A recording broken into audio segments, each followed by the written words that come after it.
Tagalog. Minsan Ilocano. Lang naman akong gusto. Happy April Fools ba? Naimbag. Ano masakit? Di ko alam, te. Wala pa'y gamitin ko to pang kulangot. Tao ka? No. Di po. Minsan hayop. Are you half? Not half. Di ako literal na half.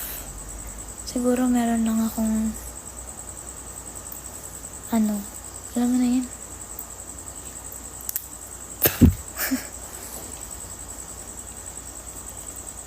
Manananggal yan.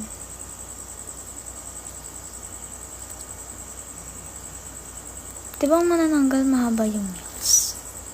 Mas mahaba pa yung nails nila dito eh. Tapos yung nails nila patusok literal na gano'n. Manananggal ba yun? Tapos mag-half yung body nila, mas mahaba din yung tongue nila. Yeah, night and day. Ikaw, gago ka ba? Di ko naman nahati.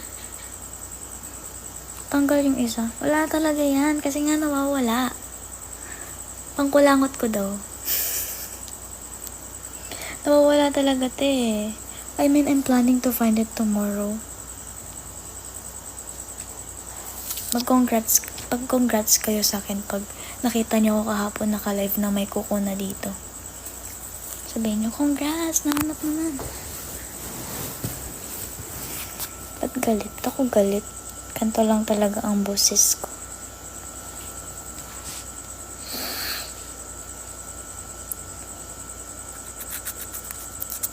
Wala na, magta-12 na.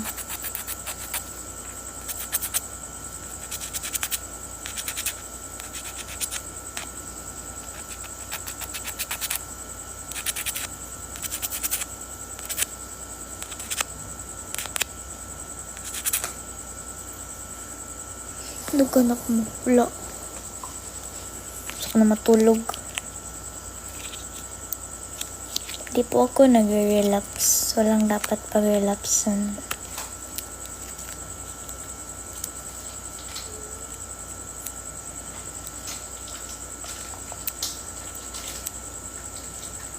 Student pa rin ng... Parang namang sinasabi mo ng... Sobrang tanda ko man. Oh my god, bro. Oh my god. Oh my god. Yung kong magtali ng buhok. Wala kayong magagawa. Wala rin akong pantali ito eh. Nasa CR. Puwisit talaga oh. Ano? Ano yun?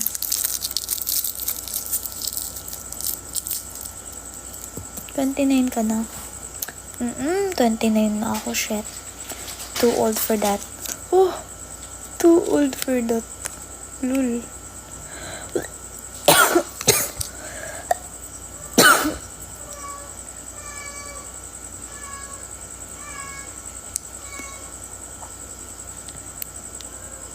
Ay, may sasend pala ng gift. Hindi na siya yung kagaya dati ni nung magre-reply.